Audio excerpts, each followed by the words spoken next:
प्यारे विद्यार्थियों, मैं ध्रुव प्रसाद शर्मा आपका बायोलॉजी की क्लास में स्वागत करता हूं। और आज जो हम वीडियो बनाने जा रहे हैं वो आपको देंगे इवोल्यूशन, जो हम टॉपिक पहले भी ले चुके थे, जैव का विकास की हम बात कर रहे थे, तो उस इवोल्यूशन से संबंधित हम टॉपिक ले रहे हैं। तो इवोल्यूशन के अंदर अगर हम बात करें तो आपके जो हम पुराने जो विकास के दौरान वैज्ञानिकों का योगदान है वो बात कर चुके थे। अब हम बात कर रहे हैं कॉस्मोजोइक सिद्धांत की। ये सिद्धांत जो है, इस सिद्धांत का भी एक अपना महत्व है।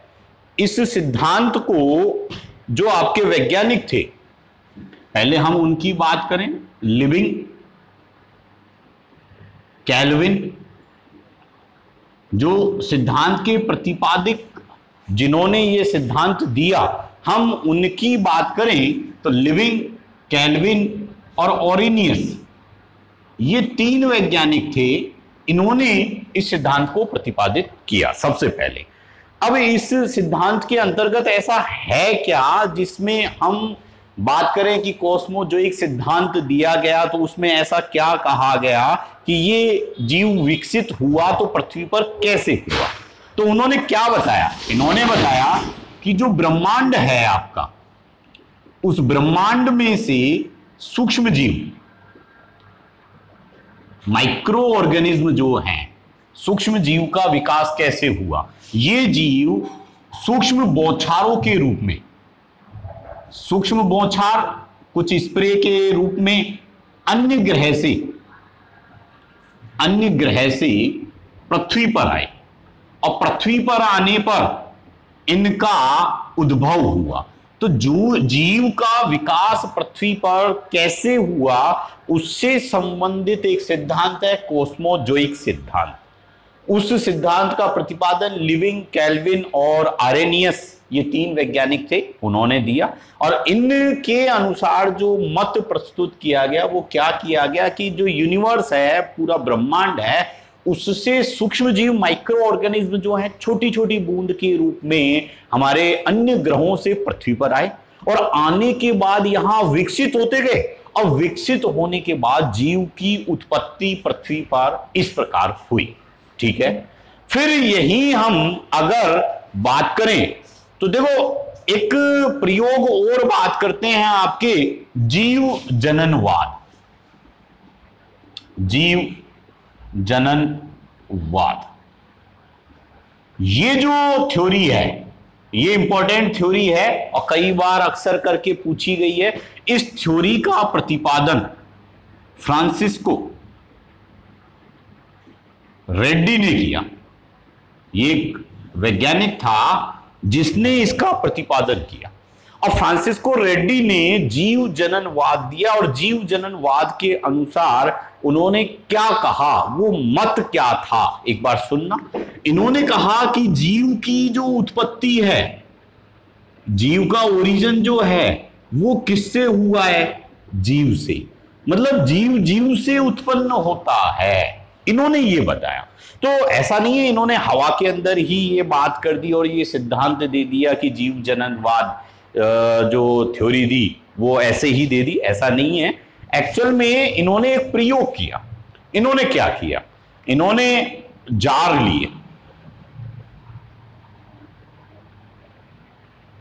लिए और इस जार में मांस का टुकड़ा रखा। तो इन्होंने जो जार लिए वो जार तीन लिए और उसमें मांस का एक टुकड़ा जो है वो उन्होंने रखा। ठीक है, ये मांस का टुकड़ा रहा। ये क्या है? मीट का टुकड़ा, मांस का टुकड़ा।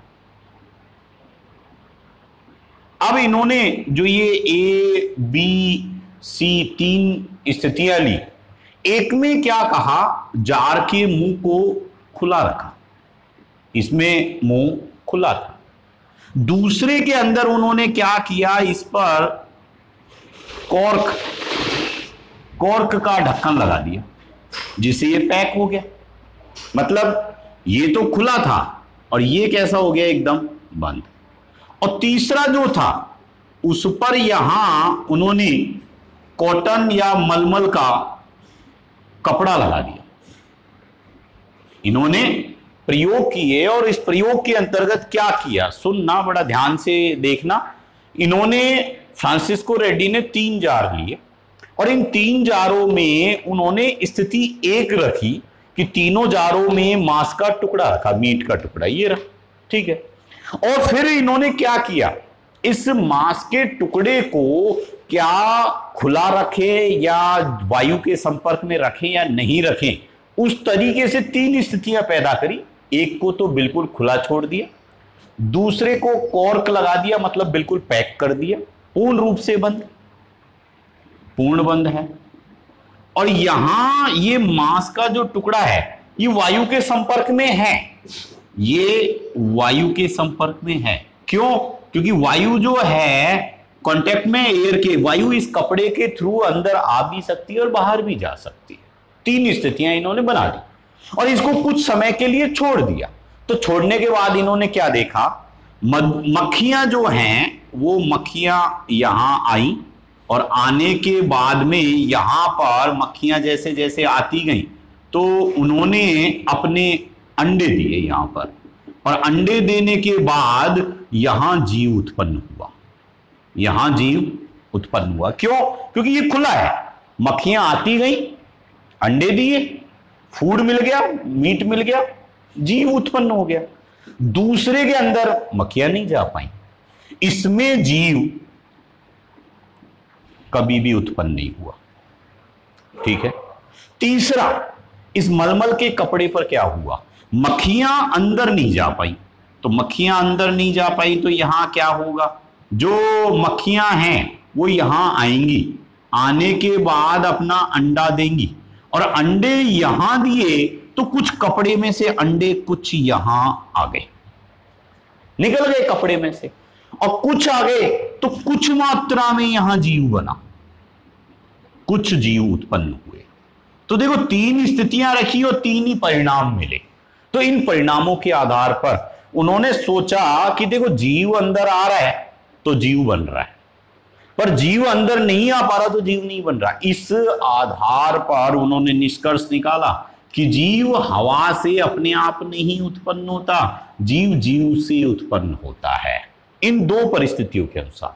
तीसरी परिस्थिति के अनुसार उन्होंने क्या कहा कि देखो जीव सीधा संपर्क में नहीं आया, पर जो उसने अंडे दिए वो इस कपड़े से छन करके या पार होकर के नीचे आ गए, और उन जीवों से दिए हुए अंडे जब नीचे आए और उन्हें पोषक पदार्थ मिल गया तो जीव उत्पन्न हो गया। तो जीव को विकास के लिए पोषक पदार्थ की आवश्यकता होती है, पर इस प्रयोग से जो निष्कर्ष निकला और उनका इंपॉर्टेंट स्टेटमेंट निकला वो क्या था कि जीव की उत्पत्ति केवल जीव से होगी, निर्जीव पदार्थों से नहीं होगी। जीव जीव से बना है, ये जीव जननवाद कहा। और ये जो दिया प्रतिपादन किया वो वैज्ञानिक कौन था आपके, फ्रांसिस्को रेड्डी। मेरी तरफ से ये एक विकास का, जैव विकास का, इवोल्यूशन का एक टॉपिक था जो मैंने क्लियर किया। अगला नेक्स्ट वीडियो मैं इससे संबंधित आगे दूंगा। धन्यवाद।